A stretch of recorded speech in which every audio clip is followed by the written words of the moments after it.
ஹெர்முஸ் ஜலசந்தி பிரதேசத்தினை முழுமையாக இழுத்து மூடிய ஈரான். இதனால் பதறும் அமெரிக்காவும் இஸ்ரேலிய ஆக்கிரமிப்பும் ஒட்டுமொத்த சர்வதேசமும்.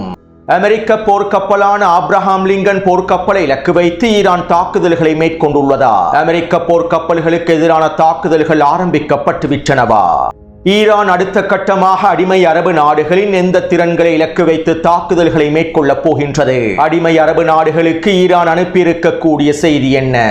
பற்றி எரியும் அடிமை அரபு நாடுகளும் இழுத்து மூடப்பட்ட மத்திய கிழக்கின் ஒட்டுமொத்த வர்த்தகமும் தொடர்ச்சியாக இலக்கு வைக்கப்படும் பஹ்ரைன் மற்றும் ஐக்கிய அரபு அமீரகமும் என்ன செய்வதென்று தெரியாமல் சிக்கி தவிக்கும் அடிமை அரபுகளும் அமெரிக்காவும். தரைமட்டமாக்கப்பட்ட கத்தாரின் ராடர் கருவிகளும் மிக முக்கியமான அமைப்புகளும் இலக்கு வைக்கப்பட்ட குவைட்டின் விமான நிலையமும் பற்றி எரியும் துபாய் ஹோட்டல்களும். ஈரானுக்கு எதிராக தொடர்ச்சியாக தாக்குதல்களை மேற்கொண்டு வரும் அமெரிக்காவும் இஸ்ரேலிய ஆக்கிரமிப்பும் ஈரானுக்கு எதிரான தாக்குதல்களினால் ஏற்பட்டிருக்கக்கூடிய இழப்புகளும்.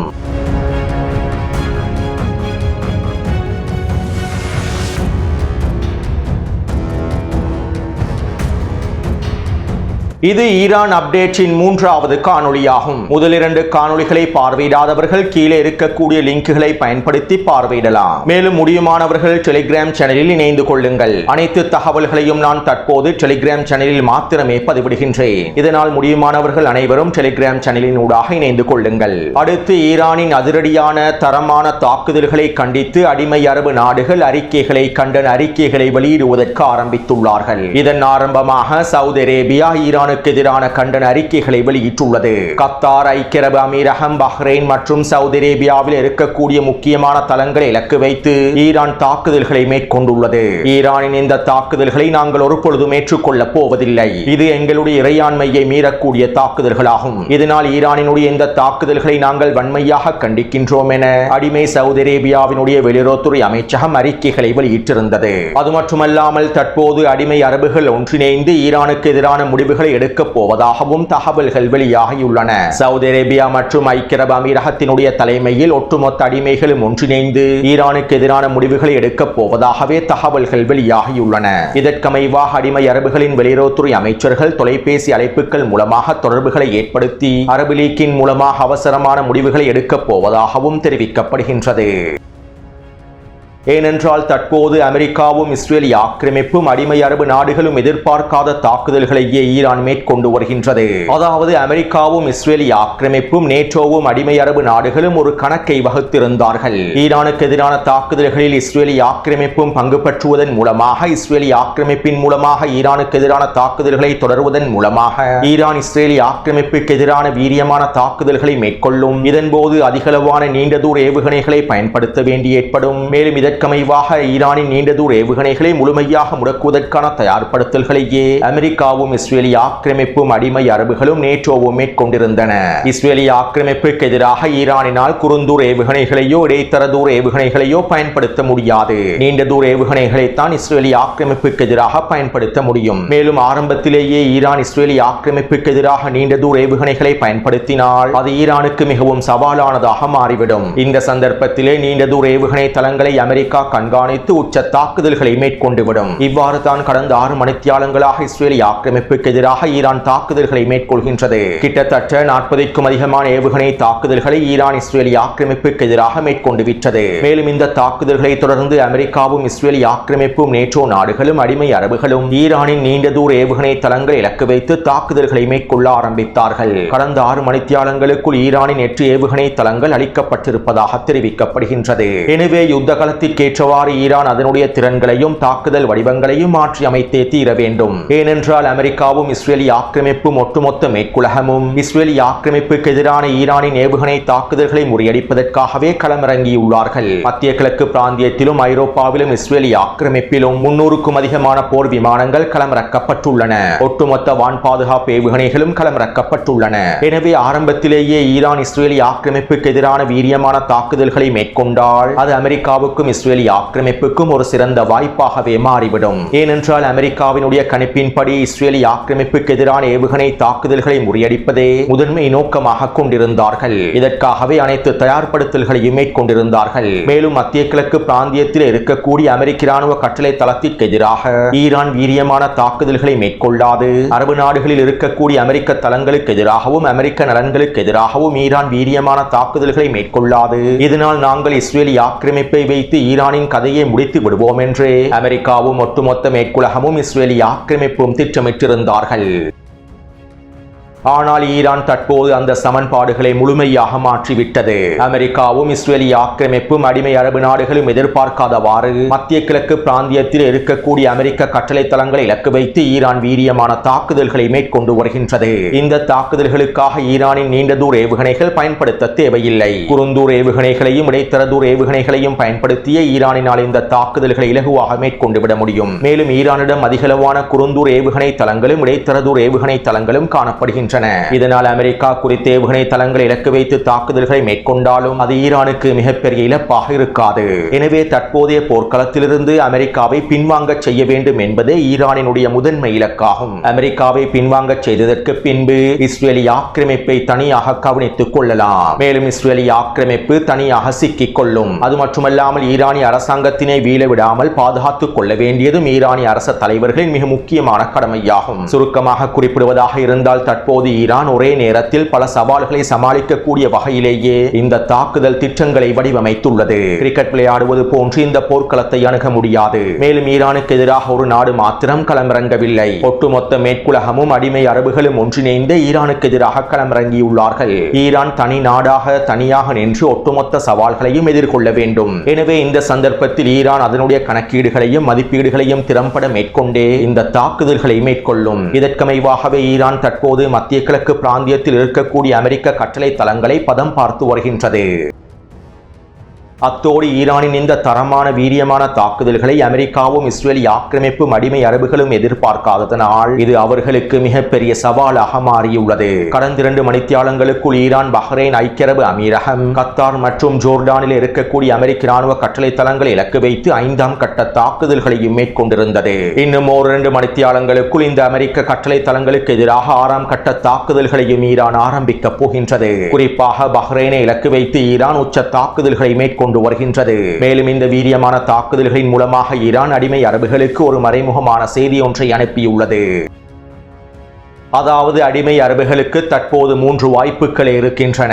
ஒன்று, ஈரானுக்கு எதிரான போரை அடிமை அரபுகள் அறிவிக்க வேண்டும். அமெரிக்காவோடு இஸ்ரேலிய ஆக்கிரமிப்போடு அடிமை அரபு நாடுகளும் ஈரானுக்கு எதிரான போரை ஆரம்பிக்க வேண்டும். அல்லது ஈரானுக்கு எதிரான தாக்குதல்களை நிறுத்துமாறும் ஈரானுடனான போரை முடிவுக்கு கொண்டு வருமாறும் இந்த அடிமை அரபுகள் அமெரிக்காவின் காலில் விழுந்து கெஞ்ச வேண்டும். தயவு செய்து ஈரானுக்கு எதிரான தாக்குதல்களை நிறுத்திவிடுங்கள். ஈரானுக்கு எதிரான தாக்குதல்களினால் இந்த போரினால் நாங்கள் தான் அதிகளவான விலையை செலுத்த வேண்டி ஏற்படுகின்றது. இதனால் எங்களுடைய ஒட்டுமொத்த பொருளாதாரமும் சிதைக்கப்பட்டுவிடும். இதனால் தயவு செய்து ஈரானுக்கு எதிரான தாக்குதல்களை நிறுத்தி விடுங்கள் என இந்த அடிமை அரபுகள் அமெரிக்காவிடம் கெஞ்ச வேண்டும். அதாவது அடிமை அரபு நாடுகளில் இருக்கக்கூடிய அமெரிக்க இராணுவ தளங்களுக்கு எதிரான தாக்குதல்களை ஈரான் நிறுத்த வேண்டுமாக இருந்தால் ஈரானுக்கு எதிரான தாக்குதல்களில் இருந்து அமெரிக்கா முழுமையாக பின்வாங்க வேண்டும். இவ்வாறு அமெரிக்காவை பின்வாங்க செய்வதற்கான உச்சக்கட்ட அழுத்தத்தையே அடிமை அரபுகள் டொனால்ட் ட்ரம்புக்கு வழங்க வேண்டும். இன்று இரவுக்குள்ளே இந்த அடிமை அரபுகள் அனைவரும் அமெரிக்காவுக்கு இந்த உச்சக்கட்ட அழுத்தத்தினை வழங்கிவிட வேண்டும். இல்லாவிட்டால் ஈரான் அடிமை அரபு நாடுகளில் இருக்கக்கூடிய அடுத்த கட்ட இலக்குகளை குறிவைக்கும்.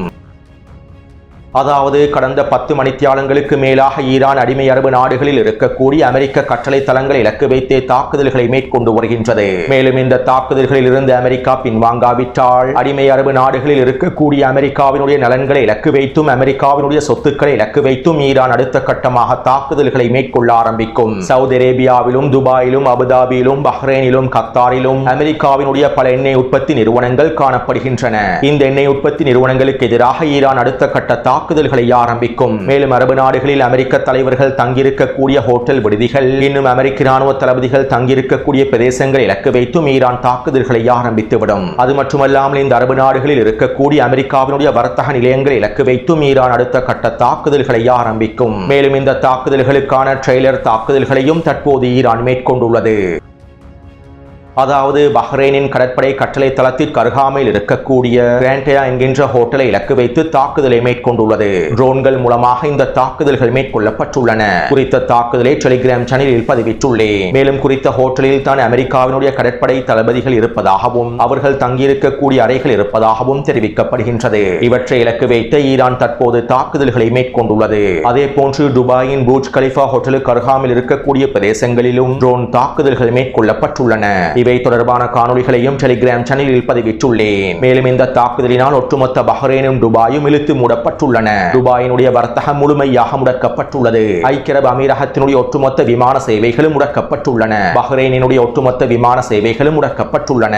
அது மட்டுமல்லாமல் குவைத்தினுடைய விமான நிலையத்தை இலக்கு வைத்தும் ட்ரோன் தாக்குதல் ஒன்று மேற்கொள்ளப்பட்டிருந்தது. இதனால் தற்போது குவைத்தின் விமான நிலையமும் முழுமையாக இழுத்து மூடப்பட்டுள்ளது. விமான சேவைகள் மற்றும் போக்குவரத்து சேவைகள் அனைத்தும் முழுமையாக முடக்கப்பட்டுள்ளன. எனவே இன்றிரவுக்குள் இந்த அடிமை அரபுகள் ஒன்றிணைந்து டொனால்ட் ட்ரம்பின் காலில் விழுந்தாவது இந்த போரிலிருந்து அமெரிக்காவை பின்வாங்க செய்ய வேண்டும். இல்லாவிட்டால் அடுத்த இலக்காக இந்த அடிமை அரபு நாடுகளில் இருக்கக்கூடிய எண்ணெய் வளங்களை இலக்கு வைத்தும் அமெரிக்காவினுடைய ஏனைய வர்த்தக நிறுவனங்களை இலக்கு வைத்தும் ஈரான் உச்சக்கட்ட தாக்குதல்களை மேற்கொள்ளும். அடுத்து இந்த பதற்றமான சூழ்நிலைகளுக்கு மத்தியில் டொனால்ட் ட்ரம்ப் வெற்றி அறிக்கைகளை வெளியிடுவதற்கு இருந்தார். விசேட உரையொன்றை முன்வைத்து நாங்கள் ஈரானுக்கு எதிரான வெற்றிகரமான தாக்குதல்களை மேற்கொண்டு விட்டோம் என போலியான அறிக்கைகளை வெளியிடுவதற்கு இருந்தார். ஆனால் தற்போது டொனால்ட் ட்ரம்பினுடைய விசேட உரையானது முழுமையாக ரத்து செய்யப்பட்டிருப்பதாக தெரிவிக்கப்படுகின்றது. அது மட்டுமல்லாமல் ஈரானின் தாக்குதல்களினால் விரக்தி அடைந்திருக்கக்கூடிய டொனால்ட் ட்ரம்ப் நெட்டன்யாஹுவுக்கு தொலைபேசி அழைப்பை ஏற்படுத்தி விசேட கலந்துரையாடல்களையும் மேற்கொண்டுள்ளார். மேலும் இந்த நிலைமை நீடிக்குமாக இருந்தால் மத்திய கிழக்கில் இருக்க அமெரிக்க தளங்களுக்கு எதிரான அமெரிக்க நலன்களுக்கு எதிரான தாக்குதல்கள் நீடிக்குமாக இருந்தால் அமெரிக்காவினால் இன்னும் 24 மணித்தியாலங்கள் கூட இந்த போரிலே தாக்குப்பிடிக்க முடியாது என அமெரிக்க ஆய்வாளர்களும் கருத்துக்களை வெளியிட்டுள்ளார்கள்.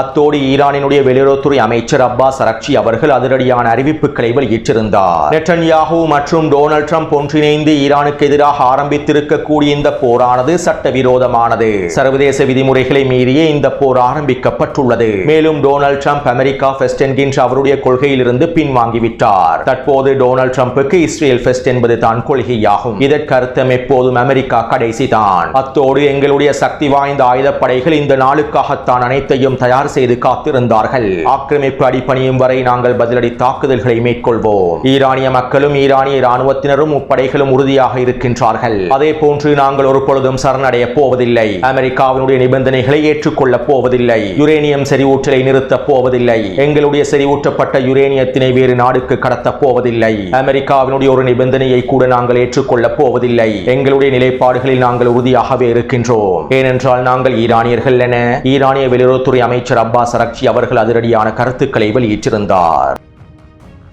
அடுத்து ஆயிரக்கணக்கான ஈரானிய மக்கள் ஈரானின் தலைநகரான தெஹ்ரானில் அணிதிரண்டிருந்தார்கள். ஈரான் இஸ்லாமிய குடியரசுக்கு ஆதரவாக அதிகளவான மக்கள் அணிதிரண்டு பேரணிகளை மேற்கொண்டிருந்தார்கள். அது மட்டுமல்லாமல் நாங்கள் ஒரு பொழுதும் சரணடையக்கூடாது, அமெரிக்காவுக்கு எதிராக நாங்கள் போராட வேண்டும், இந்த போரை தொடர்ச்சியாக மேற்கொள்ள வேண்டும் என ஈரானிய மக்கள் கோஷங்களை எழுப்பியிருந்தார்கள். மேலும் இவை தொடர்பான காணொளிகளை டெலிகிராம் சேனலில் பதிவிட்டுள்ளேன். அதே நேரம் சில இந்திய ஆர்வ கோளாறுகள் ஈரான் இஸ்லாமிய குடியரசை காண்பித்து மேற்கொள்ளப்பட்டிருக்கக்கூடிய இந்த பேரணிகளை ஈரான் அரசாங்கத்திற்கு ஆதரவான இந்த பேரணிகளை ஈரான் இஸ்லாமிய குடியரசுக்கு எதிரான பேரணிகள் என்றும் செய்திகளில் குறிப்பிட்டுள்ளன. அடுத்து ஈரான் ஹெர்மோஸ் ஜலசந்தி பிரதேசத்தினை இழுத்து மூடியுள்ளது. கடந்த 4 மணித்தியாலங்களுக்கு மேலாக ஹெர்மோஸ் ஜலசந்தி பிரதேசத்தின் ஊடாக எந்த ஒரு கப்பல்களும் அனுமதிக்கப்படவில்லை என ஈரானிய ஊடகங்கள் செய்திகளில் குறிப்பிட்டுள்ளன. மேலும் இவை தொடர்பான வரைபடங்களும் வெளியாக இருந்தன. எனவே தற்போது ஈரானிய கடற்படையினர் உத்தியோகபூர்வமாக அறிவிக்காமல் ஹெர்மோஸ் ஜலசந்தி பிரதேசத்திலே அனைத்து கப்பல்களையும் நிறுத்தி வைத்துள்ளார்கள். இந்த கப்பல்களுக்கான அனுமதிகளை இன்னும் அவர்கள் வெளியிடவில்லை. அமெரிக்காவினுடைய தாக்குதல்கள் நிறுத்தப்படும் வரை ஹெர்மோஸ் ஜலசந்தி பிரதேசத்தின் ஊடாக கப்பல் போக்குவரத்து நடைபெறாது என்பதனையே இதன் மூலமாக எங்களுக்கு தெளிவாக புரிந்து கொள்ள முடியும். மேலும் தற்போது ஹெர்மோஸ் ஜலசந்தி பிரதேசம் இழுத்து மூடப்பட்டிருப்பதனால் இன்னும் சில மணித்தியாலங்களுக்குள் ஒட்டுமொத்த உலகமும் மிகப்பெரிய பதற்ற நிலைமைக்குள் தள்ளப்பட போகின்றன. தற்போது எண்ணெய் விலையானது பல மடங்கினால் அதிகரித்துக் கொண்டு செல்கின்றது. அது மட்டுமல்லாமல் உலக கப்பல் போக்குவரத்து முழுமையாக தடைப்பட்டால் ஒட்டுமொத்த உலகமும் ஸ்தம்பித்துவிடும். அடுத்து அமெரிக்காவினுடைய ஆப்ரஹாம் லிங்கன் போர்க்கப்பலானது ஓமான் வளைகுடா பிரதேசத்திலே நிலைநிறுத்தப்பட்டுள்ளது. மேலும் குறித்த ஆப்ரஹாம் லிங்கன் போர்க்கப்பலின் மூலமாக ஈரானின் தெற்கு பிரதேசத்தை இலக்கு வைத்தும் தெற்கு துறைமுகத்தை இலக்கு வைத்தும் தொடர்ச்சியான தாக்குதல்கள் மேற்கொள்ளப்பட்டு வருகின்றன. மேலும் ஆப்ரஹாம் லிங்கன் போர்க்கப்பலை இலக்கு வைத்து ஈரான் ஓரிரண்டு தாக்குதல்களை மாத்திரமே மேற்கொண்டிருப்பதாக தெரிவிக்கப்படுகின்றது. இவை தொடர்பான உறுதிப்படுத்தப்பட்ட தகவல்கள் இன்னும் வெளியிடப்படவில்லை. இன்னும் ஒரு விதத்தில் குறிப்பிடுவதாக இருந்தால் ஈரான் இன்னும் ஆப்ரஹாம் லிங்கன் போர்க்கப்பலை இலக்கு வைத்து முழுமையான தாக்குதல்களை ஆரம்பிக்கவில்லை. இந்த போரினுடைய அடுத்த கட்டமாகவே ஆப்ரஹாம் லிங்கன் கப்பல் முழுமையாக இலக்கு வைக்கப்படும் என எதிர்பார்க்கப்படுகின்றது. ஈரான் இந்த போர்க்களத்தில் படிப்படியாகவே காய் நகர்த்தல்களை மேற்கொண்டு வருகின்றது. இதனால் அடுத்த கட்டமாகவே ஆப்ரஹாம் லிங்கன் போர்க்கப்பலை முழுமையாக இலக்கு வைக்கும். அடுத்து ஈரானினுடைய காத்தம் அன்பியா தலைமையகமானது அதிரடியான அறிக்கை ஒன்றை வெளியிட்டிருந்தது. எங்களுடைய வான் பாதுகாப்பு அமைப்புகள் ஈரான் முழுவதும் செயற்படுத்தப்பட்டு வருகின்றன. அமெரிக்காவினுடைய இஸ்ரேலிய ஆக்கிரமிப்பினுடைய அதிகளவான ஏவுகணை தாக்குதல்களை நாங்கள் முடக்கி வருகின்றோம். அமெரிக்காவினுடைய இஸ்ரேலிய ஆக்கிரமிப்பினுடைய 12க்கும் அதிகமான ட்ரோன்களை சுட்டு வீழ்த்தியுள்ளோம். அதே போன்று இஸ்ரேலிய ஆக்கிரமிப்பின் விலை உயர்ந்த ட்ரோனான ஹெர்மஸ் 900 ட்ரோன்களின் 5 ட்ரோன்களை சுட்டு வீழ்த்தியுள்ளோம். மேலும் ஈரான் அடுத்த கட்ட சக்தி வாய்ந்த தாக்குதல்களை இனி வரக்கூடிய மணித்தியாலங்களில் மேற்கொள்ளும் என ஈரானிய இராணுவ தலைமையகம் அறிவித்துள்ளது. அத்தோடு அமெரிக்காவும் இஸ்ரேலிய ஆக்கிரமிப்பும் ஈரானுக்கு எதிரான தொடர்ச்சியான தாக்குதல்களை மேற்கொண்டு வருகின்றன. இன்று மாலை அமெரிக்கா மேற்கொண்டிருந்த வான்வழி தாக்குதல்களில் ஒரு பாடசாலையை சேர்ந்த 57 குழந்தைகள் கொல்லப்பட்டுள்ளார்கள். அதே போன்று ஈரானிய குடியிருப்பு பிரதேசங்களை இலக்கு வைத்தும் அமெரிக்கா தாக்குதல்களை மேற்கொள்கின்றது.